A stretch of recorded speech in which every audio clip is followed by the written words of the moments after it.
So, you know that ultimate, universally understood pit-in-your-stomach nightmare. I mean, we've all lived some version of it, right? No, for sure. It's Monday morning. You wake up, and the light filtering through your blinds just looks, well, a little too bright, like a little too far into the day. Yeah, that specific angle of the sun that just screams you're late. Right. And you glance at your phone, and it's 7:01 a.m. But your alarm was set for 5, so you've completely slept through it. The 6:30 train you were supposed to be on is long gone, and your commute is entirely ruined. And your boss is just, they're already looking for reasons to criticize your performance. Oh yeah, they're gonna be furious. Your heart rate spikes, the adrenaline just hits your bloodstream like ice water, and you're trapped in this highly specific but utterly mundane panic. It's the sheer terror of failing your economic obligations. I mean, that cold sweat, it's a byproduct of living in a society where your worth is just tied to your punctuality. Right. The fear is less about the missed train itself, you know? It's more about the implication that you're a faulty cog in the machine. Which is bad enough. But now, imagine you're having that exact same workplace panic attack, but as you go to, like, throw the covers off, you realize you can't move your arms. Yeah, minor complication there. Right. You look down, and overnight, your body has transformed into a giant, horrifying vermin. You've got this hard, armor-like back, a brown domed belly. Provided by stiff sections, yeah. Yeah, and you have dozens of these pitifully thin little legs just waving helplessly in the air right before your eyes. I mean, in any normal narrative, the psychological reaction to that would be sheer cosmic terror. The protagonist would question their sanity or pray or, you know, just scream until their lungs gave out. But the cognitive dissonance here, the true horror that Kafka introduces, is that the most pressing issue on this creature's mind is still, how am I going to explain this tardiness to the office? Yeah, why is a guy who just woke up with a hard shell and dozens of little waving legs completely obsessed with the fact that his early train left without him? Like, what does that actually reveal about how we prioritize our jobs over our own physical bodies? We talk about modern hustle culture and burnout today like they're these newly invented concepts, right? Oh yeah, tailored for the digital age or whatever. But this text was written over a century ago. It immediately establishes this bleak hierarchy of fears. The loss of humanity is entirely secondary to the loss of employment, which is, you know, primary. It really is. It sets up this incredibly dark lens through which we have to view the whole story. Like, we're forced to ask whether Gregor Samsa was ever truly treated as human in the first place. Or if he was just an economic tool that suddenly broke down. Yeah. Well, our mission today is to guide you through this Claire and Horatio companion conversation for Franz Kafka's The Metamorphosis. We're exploring the David Whaley translation to look at why this story remains such a shocking, darkly comedic, and, well, tragic mirror to our own lives. And to really understand the psychological pressure cooker Kafka builds here, we gotta first map out the claustrophobia of the setting. I mean, the entire narrative is confined to a single flat in Charlottenstrasse. We literally never leave the apartment until Gregor is dead. Right. The architectural layout is basically a physical manifestation of his entrapment. It's this cramped environment lit by pale electric street lamps and indoor gas lights. And there's a live-in maid, at least at the beginning, right? Yeah, and this relentless, dreary view of a hospital across the narrow street. Just think about the weight of that visual anchor for a second. That's so bleak. Whenever Gregor looks out his bedroom window, trying to find some comfort or a connection to the outside world, he just sees this endless gray-black building with an austere, regular line of windows. A hospital. A place of sickness and institutionalization just staring right back at him. Yeah, it completely reflects his own sudden infirmity. And the society operating outside that window is defined by these strict, almost suffocating hierarchies. Right, like we have traveling salesmen who are at the absolute bottom rung of the commercial ladder. Yeah. Just treated with constant suspicion. And on the flip side, you have these terrifying chief clerks who literally do house calls if an employee misses a single train. The whole culture is just built on surveillance and distrust. Which makes the genre dynamics at play here so unusual. Kafka forces this collision between absurd, magical realism. I mean, a guy turning into a bug in hyper-realistic domestic drama. But the domestic drama is almost agonizingly petty. Yeah, it really is. The family doesn't react to this supernatural event with philosophical awe. They don't call a priest or a scientist or anything. They react to it as a logistical and financial inconvenience. Like, how are we going to pay the rent? Exactly. Or how do we hide the kitchen garbage from the people renting the spare bedroom? The fantastical element is just treated as a frustrating hurdle to their middle-class aspirations. And understanding this financially stressed, status-obsessed household is really the only way to comprehend how the family reacts to Gregor's change. We tend to talk about this book as a sequence of tragic events, but it's really a map of shrinking geography and eroding utility. Let's trace how Kafka orchestrates that loss of space and status. Because the inciting incident isn't the transformation itself, right? That already happened before the first sentence. Yeah, the inciting incident is the missed train. Gregor is just lying in bed, trying to rationalize his new anatomy. He's actually trying to convince himself it's just a delusion or like an occupational hazard of being on the road. It's such a great detail. He turns into a giant insect, and his first instinct is to blame it on a cold coming on from bad hotel food. Right. But his immense denial gets shattered because his family realizes he's still home, which is entirely unprecedented. I mean, he hasn't been sick once in 5 years of service. So they start knocking. You've got his mother at one door, his father at another, and his sister Greet at a third. The layout there is brilliant. His room has doors on 3 sides. So he's literally boxed in by his family's expectations. He has no wall to put his back against that doesn't have a family member demanding something from him. And the intrusion quickly escalates from just domestic concern to a full-on corporate invasion. The chief clerk from his firm arrives at the flat. Just because Gregor missed the 5 o'clock train? It's barely past 7 in the morning at this point. The micromanagement is just suffocating. The chief clerk is standing outside the door, accusing Gregor of neglecting his duties, dropping hints that Gregor might have stolen money, and threatening his position. Which forces Gregor to attempt the impossible. I mean, he manages to swing his heavy, cumbersome dome out of bed, drags himself to the wooden door, and actually turns the key in the lock using nothing but his insect jaws. And the physical toll of that is immense. There's this brown fluid dripping from his mouth onto the floor as he basically damages his own mouth to unlock the door. And the reveal is just catastrophic. The chief clerk covers his mouth and starts slowly backing away. Gregor's mother steps forward, then collapses, sinking entirely into her skirts on the floor. And then the father's reaction really sets the violent tone for the rest of the text. At first, he just covers his eyes and weeps so hard his powerful chest shakes. But as the chief clerk flees down the stairs in a blind panic, the father just weaponizes his fear. He grabs the clerk's abandoned walking stick, picks up a newspaper, and starts driving Gregor back into his room. Stamping his feet and hissing at him like a wild animal. Yes, the hissing. It's such a vital psychological shift. Because the father instantly strips Gregor of his humanity right there. He makes no attempt to communicate, no attempt to comfort his son. He just treats him purely as a dangerous pest. He physically shoves Gregor through this narrow doorway, which badly injures his flank.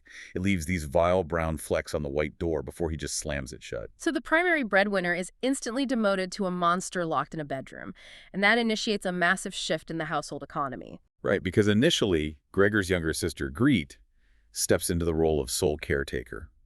She realizes he can't tolerate the fresh milk he used to love, so she curates this whole smorgasbord of rotting vegetables, old cheese, and dry bread just to test his new palate. Greet's early response shows this mix of horror but also profound empathy.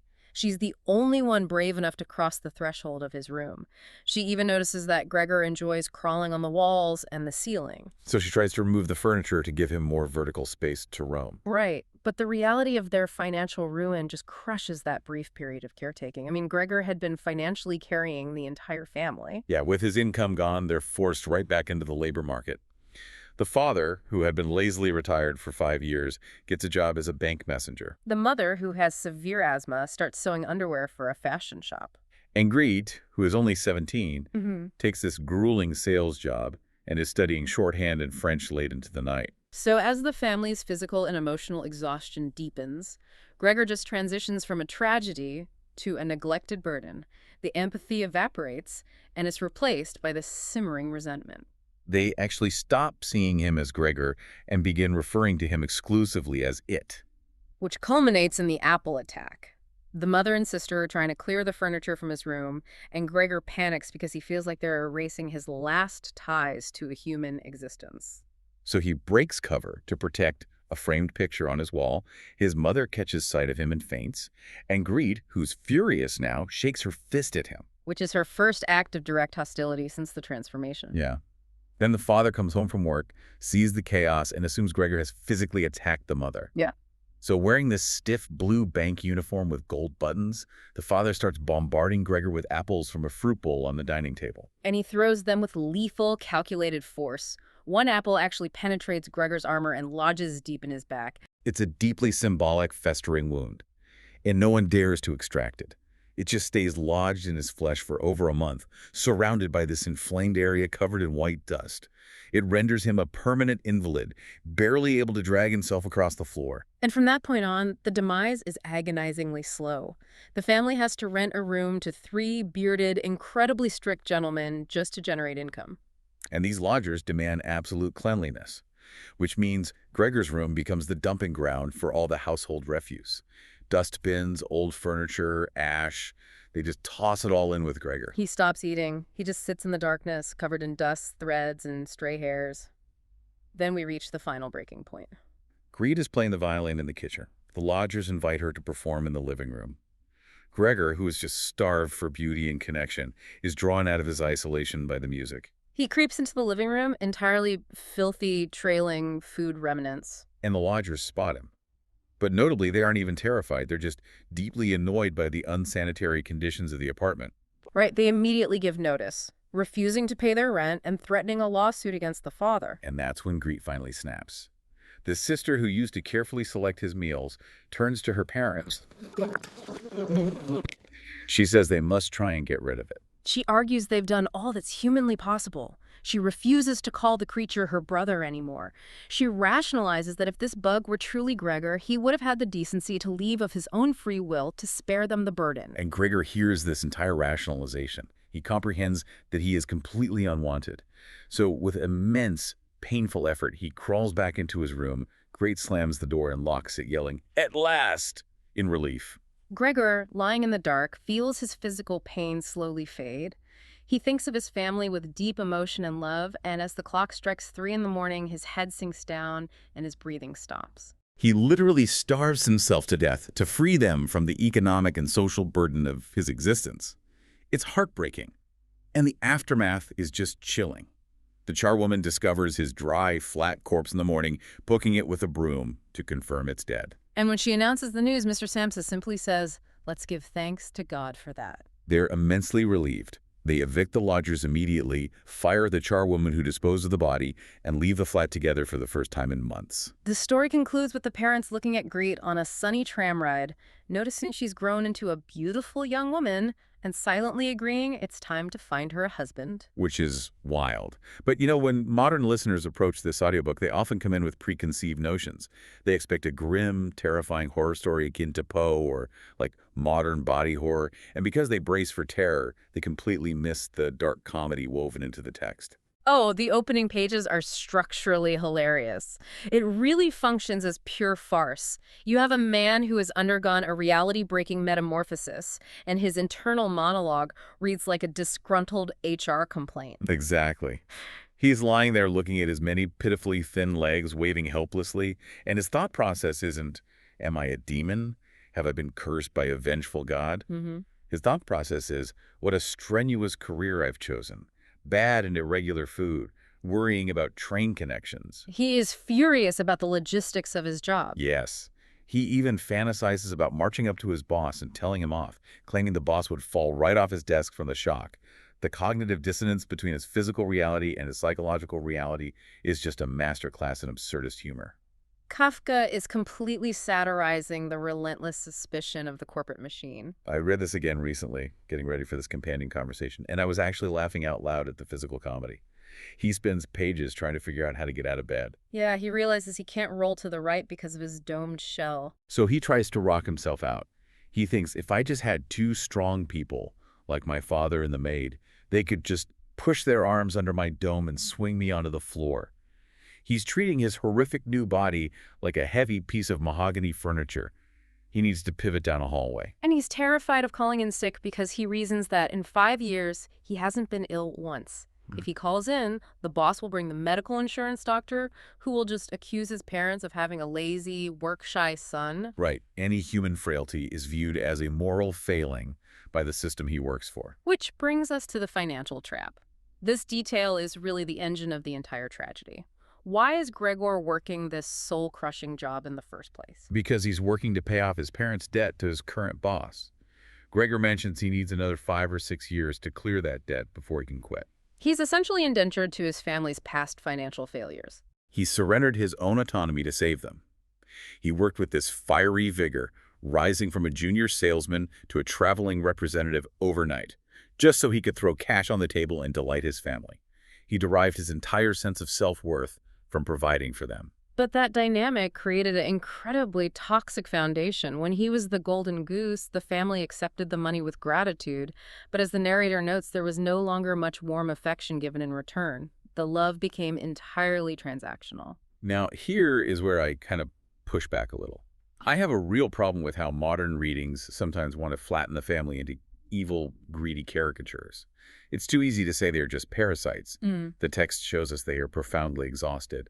The tragedy is that everyone is trapped, not just Gregor. Yeah, Kafka doesn't write cartoon villains. The family's suffering is highly palpable. The mother has severe asthma. Simply moving around the house leaves her gasping for breath on the sofa. Right. And the father is elderly, clumsy, and was forced into a humiliating retirement after his business collapsed. And Greet was just a 17-year-old kid. Her life before this consisted of wearing nice clothes, sleeping late, and playing the violin.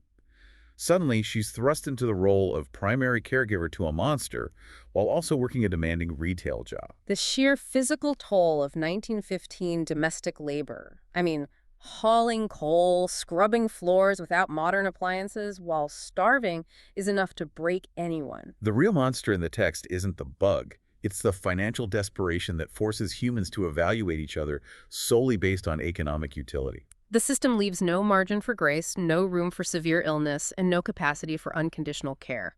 Once Gregor stops producing capital, he becomes a drain on their highly limited resources.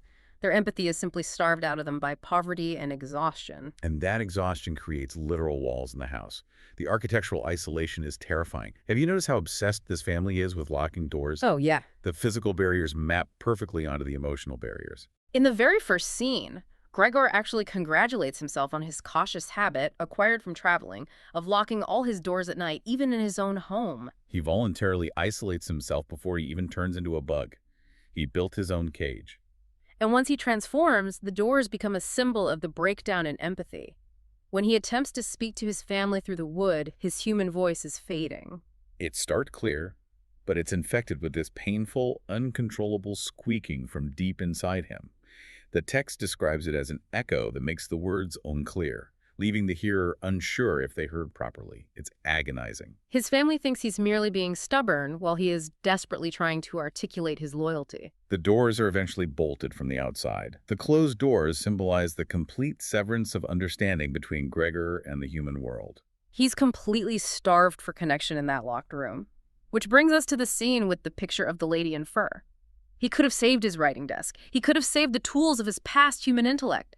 Instead, he risks his life to save a magazine cutout. Yeah, Greet and the mother decide to clear out his furniture to give him room to crawl. Gregor realizes that by taking away his writing desk, they are abandoning the hope that he'll ever return to being human. He panics. He breaks out of his hiding spot under the couch, scrambling to save something. And he targets a picture of a lady fitted out with a fur hat and a fur boa that he recently cut out of an illustrated magazine and framed. He scurries up the wall and presses his hot, sticky belly against the cool glass of the frame. He is willing to fight his sister for it. He actually thinks to himself that he would rather jump at Greet's face than let her take it. But why this specific picture? Well, the image represents his connection to human culture, to art, to sexuality, to desire. It's a relic of the life he was supposed to lead but never had time for because of his debts. Pressing his insect body against the glass is a desperate attempt to physically hold on to a scrap of his human dignity. He's refusing to let them turn his room into a mere cave. Exactly, and that sensual deprivation extends to what he consumes. You can trace the entire decay of the family's affection simply by tracking the sensory descriptions of his food. Yeah, on the first evening, he wakes up to find a dish of sweetened milk with pieces of white bread floating in it, which was his favorite drink as a human. It demonstrates that Greet is still thinking of him as her human brother. But his biology has changed, and it tastes repulsive to him. So Greet adapts. She brings him a wide selection on an old newspaper. The descriptions here are incredibly visceral. half-rotten vegetables, bones covered in congealed white sauce, and cheese that he had declared inedible 2 days prior. His eyes literally water with pleasure as he sucks on the rotting cheese. Initially, Greet serves this decaying food with clinical, careful attention. But as the months drag on and her retail job drains her, she stops caring what he wants. She just hurriedly pushes any random food into his room with her foot in the morning and sweeps it out in the evening, completely indifferent to whether he ate it. Eventually, he just takes food into his mouth, plays with it for hours, and spits it out. He starves amidst the garbage. The physical starvation maps perfectly onto the starvation of their love for him. While Gregor is devolving into an invalid insect, eating garbage, the father is experiencing this intense, almost frightening resurrection. I read the father's arc as a reverse metamorphosis. Yeah, Gregor described his father before the transformation as a tired man entombed in his bed. He would receive Gregor sitting in an armchair in his nightgown, hardly able to stand up. He shuffled slowly, heavily relying on his walking stick. He was a defeated man. But the moment Gregor is incapacitated, the father is forced back into the world. When Gregor sees him weeks later, he doesn't even recognize him. The text describes him standing up straight, dressed in a smart blue uniform with gold buttons from the Banking Institute. His strong double chin emerges from a stiff collar. His eyes are piercing and alert. The father reclaims his patriarchal power and his economic utility. But his uniform, which slowly becomes stained and shabby from being slept in, shows the cost of this transformation. He stubbornly refuses to take it off. Slumbering in his chair, fully dressed, looking highly uncomfortable but peaceful, as if he's always ready to serve his superior. He's regained his strength, but he's become institutionalized. And he uses this reclaimed power to violently subjugate Gregor. The father's resurrection requires the son's destruction. They are on a grim seesaw. As one rises, the other must fall. You know, listening to the Clara Norascio version of this text shifts the entire texture of the story. Reading the words on a page allows you to control the pacing, but experiencing this through audio makes you realize Kafka constructed a profoundly acoustic nightmare. On paper, it feels very visual. In audio, the silence versus the noise is jarring. You feel the relentless march of the ticking clock on his chest of drawers dictating his life in the opening pages. And you hear the terrifying change in his voice. The narrator describing that uncontrollable squeaking mixed with human words makes the loss of his humanity visceral. We must also pay attention to the heavy, highly polished boots of the chief clerk marching into the adjoining room. It's the literal sound of authority invading the domestic safe space. We hear the father hissing, reducing himself to an animalistic state to combat his son. We hear the obnoxious whistling of the charwoman, who just treats Gregor's existence like a joke. And the climax of the entire narrative hinges entirely on sound. The flat has become oppressive. The three lodgers eat in perfect, unnerving silence. The text specifically notes that the chewing of their teeth could be heard above everything else. It's gross and animalistic, even though they are the supposedly civilized humans in the room. But cutting through that chewing silence comes the pristine, melancholy sound of Grieg's violin. Gregor hasn't heard music in months. The sound exerts this magnetic pull on him. He crawls out of the darkness covered in dust, dragging threads and hairs and food remains on his back. He keeps his head close to the ground, desperate to catch his sister's eye. He actually asks himself, was he an animal if music could captivate him so? It's the most tragic irony of the book. His deepest surge of human feeling, his appreciation for art, is exactly what exposes him to the lodgers and seals his doom. The pure sound of the violin draws the filthy reality of Gregor out into the light. Hearing that scene described in audio makes you feel the irresistible, fatal pull of the music right alongside him. It makes you ask, what happens to our most fundamental relationships when we can no longer perform our designated roles? We have to move beyond the basic trope of saying the book is merely a critique of industrial capitalism. The resonance today is much more intimate. The text forces us to confront the conditional nature of care. When Gregor was the sole breadwinner, his value was his paycheck. The moment he requires care rather than providing it, a timer starts ticking. Compassion requires energy, it requires resources. As their own exhaustion grows, the family's empathy depletes. They don't wake up one day and decide to be malicious. They simply run out of the capacity to care for something that gives them nothing in return. Greet's final speech is a masterclass in cognitive dissonance. She convinces herself that the bug is no longer her brother, because if she admits it is him, she has to admit that she is abandoning a human being. So she reclassifies him as an object so she can dispose of him without guilt. It forces you to look at your own life and ask, Are my relationships based on who I am or just what I can provide? If you woke up tomorrow completely unable to fulfill your role, unable to work, unable to parent, unable to be the strong one in your friend group, how long would the people around you keep bringing you the metaphorical milk and bread before they started pushing the rotting cheese into your room with their foot? We like to believe familial love is an immutable force, but Kafka suggests that under enough economic and physical stress, human empathy is fragile. It's entirely dependent on our environment and our resources. And the final paragraph of this book proves that theory. It is one of the most chilling endings in literature. After Gregor's agonizing death, the charwoman essentially sweeps his body away with the trash. She comes in smiling, the ostrich feather on her hat swaying, and tells the family they don't need to worry about how to get rid of it. The family doesn't mourn. They write excuse letters to their employers, fire the charwoman because her crassness broke their fragile peace, and leave the apartment. They take a tram ride out into the open country. The tram is flooded with warm sunshine. It reads like a scene of rebirth and relief. They lean back in their seats, discuss their prospects, and realize their finances are actually quite stable. They all have promising jobs now. They merely need to move to a smaller, cheaper flat to shed the last remnants of Gregor's memory. And then Kafka delivers the final provocation. The parents look at Greed. Despite her recent worries and pale cheeks, they realize she has blossomed into a well-built and beautiful young lady. They agree, communicating silently through glances that it will soon be time to find a good man for her. As the tram stops, Greet is the first to get up, stretching out her young body. The cycle of exploitation isn't over. It has simply shifted targets. Gregor was consumed by the family, used up until he was a dry, flat husk. Now that he's gone, Greet is the family's new asset. Finding a good man for her is their next financial strategy. Her youth and beauty are capital to be traded. She's stretching her body, completely unaware that she's stepping into the exact same trap that crushed her brother. The machine keeps grinding. The specific nightmare of turning into an insect is absurd, but the nightmare of being consumed by the demands of your life is entirely universal. We wrap up this deep exploration with an invitation to you. Return to the Claire and Horatio audiobook of The Metamorphosis. Put on your headphones. Listen closely to the hisses of the father, the slamming of the wooden doors, the heavy boots of the chief clerk, and the relentless mechanical ticking of the clocks. Experience Kafka's unsettling masterpiece with fresh ears. And the next time you wake up in a panic because your 5:00 a.m. alarm didn't go off, Just take a second to make sure you still have hands to turn it off.